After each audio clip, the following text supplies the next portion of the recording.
Growing up in a pretty poor family was a challenge. My parents came from money, but when my grandpa died, my aunts and uncles fought over their inheritance like sharks, and my parents, who were always kind and good people, got left out, left with nothing. Hi everyone, I'm Ella, and I'm going to tell you the story of how my life turned around.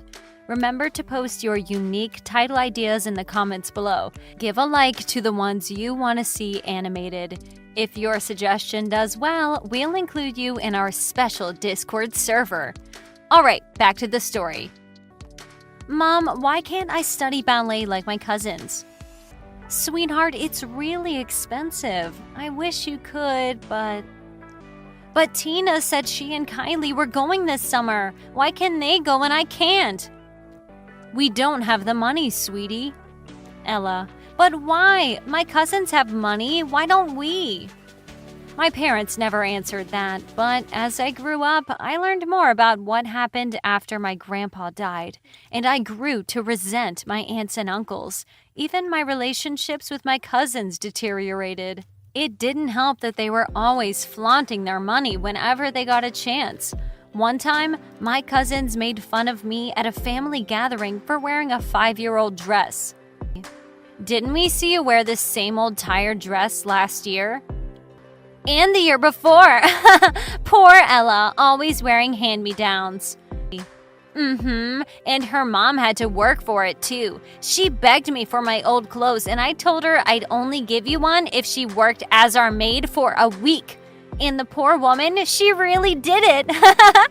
Must be so sad to be so desperate for nice clothes. Anyway, that dress is so kitsch now. You should tell your mom to come clean our attic one time. Maybe she'll win you a dress from last season. And they laughed to themselves as they walked away. I wanted to pull their hair and kick them into the pool so their couture outfits could get a taste of chlorine. But my mother didn't raise me to be that kind of girl, so I just smiled as nicely as I could and let them have their fun. Fast forward to many years later, and I'm still the poorest of the cousins. I work at a coffee shop and I write on the side. Nothing important, just little projects that I hope would work out one day. I finished my creative writing degree with flying colors, but the world of writers was a tough one, so I took a job as a waitress to survive. And every so often, I would have some extra money to give to my mom. My cousins, in the meantime, were full-time influencers, if you want to call it that. In reality, they just use their parents' money to dress up in nice clothes and to buy the subscribers they don't have. Tina and Kylie's mocking of me never let up. They still made fun of me for being poor, only this time, they mocked me for my job and for how little I made from it. It was a couple of years back when my parents tragically passed away in an accident, and it left me all alone in the world. Suddenly, the only two people who fought tooth and nail for me were gone, and I was left with aunts, uncles, and cousins who wanted nothing to do with me. In fact, my family took it further. They took my home away. It was the one thing my parents left me. Our old, poorly maintained home, the place where my memories lived. My greedy relatives took it upon themselves to sell it, saying that my parents bought it with their money, so it was technically theirs. They even got some shady lawyer to make everything legal. And so, at the age of 22, I became homeless. They gave me a day to pack up what I wanted to keep. And so, as I wandered the streets and hopped from friend to friend, the only things I had were some clothes and the family album that my mom had painstakingly filled with our memories over the years. It was tough having nowhere to call home, but I worked hard, and when one of my friends needed a roommate, I finally got myself a permanent place. I was able to afford rent, to buy a secondhand car, and to start my own life. Living with Penny was peachy at first, until she started dating Clint. Clint was well known for being a cheater, and I tried to tell Penny this, but she just told me to shut up and mind my own business. And it didn't take Clint 24 hours within meeting me to try hitting on me. And Penny walked in on us. What do you think you're doing, you ungrateful? Penny, it's not what it looks like. It was... Not what it looks like? So you're not 2 inches away from my boyfriend's face? Yeah, babe, she was totally coming on to me. I kept telling her I wasn't interested, but she wouldn't quit. Penny dragged me out of the house, pushed me out onto the curb, and threw out all of my clothes, my possessions, even my family photo album through the window. I cried so hard when I saw Penny rip its pages apart. The photos of me, my mom, and dad falling through the air and landing on a puddle in the street. I was homeless again, and this time I had no one else to turn to. Penny told all of our friends that I tried to steal Clint away from her, and none of them took my side or even tried to hear what my side of the story was. They all judged me, and they all called me a homewrecker. So from that day on, I lived in my car. At work, my manager always picked on me for being so unkempt and about the fact that my uniform was never properly ironed. I told him it was because I was living in my car, and he just laughed in my face. Instead of helping his most loyal employee, he docked my hours, saying that if I couldn't iron my clothes properly, I shouldn't be in front of customers. I was at an all-time low now. I had $15 in the bank, half a jar of coffee, and a half-eaten box of Twinkies to my name. But as I began to cry myself to sleep, I caught sight of someone shivering under a bundle of blankets not far from where I'd parked my car.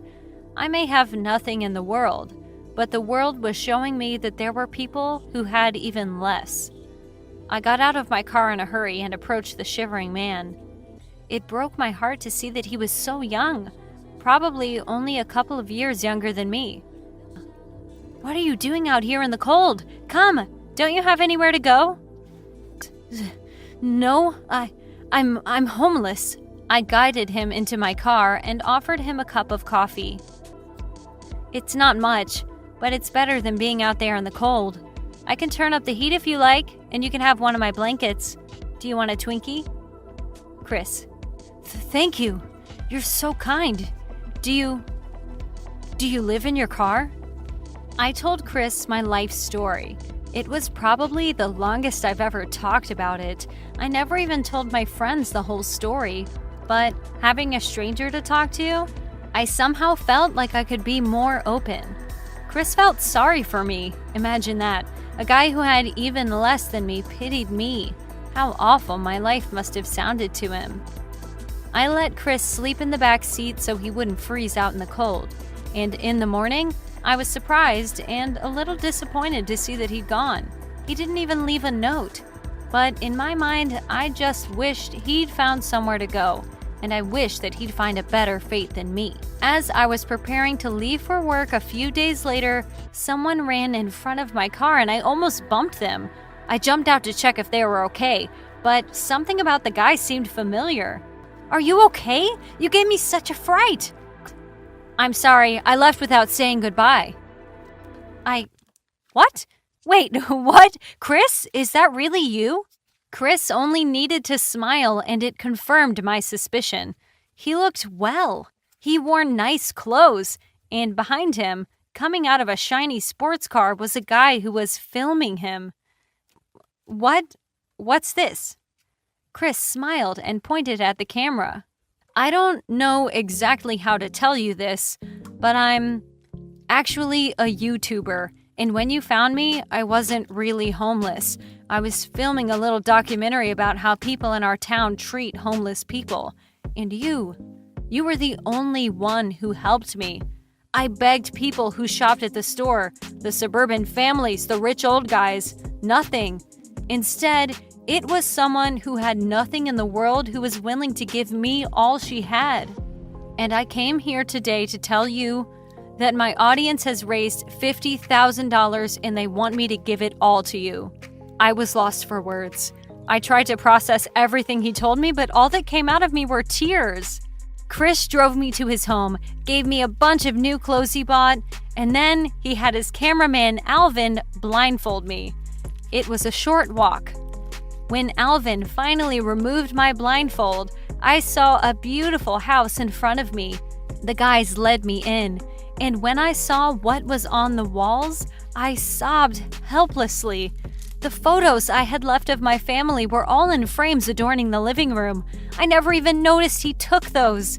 And then Chris handed me a key. I broke down again and almost fell to the ground from the sheer shock and happiness. How could I ever deserve this much good fortune in one day?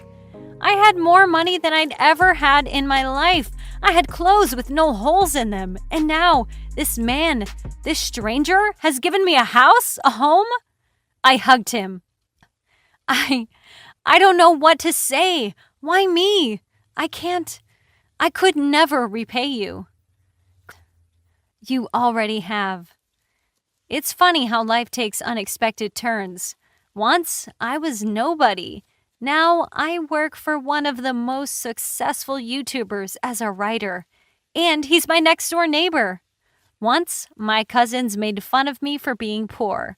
Now, all they do is hit me up asking me to hang out. They keep begging me to introduce them to Chris. Even Penny and my old friends want a piece of my new life. I always decline their invitations, of course. I'm too busy to entertain people who weren't there for me when I was low.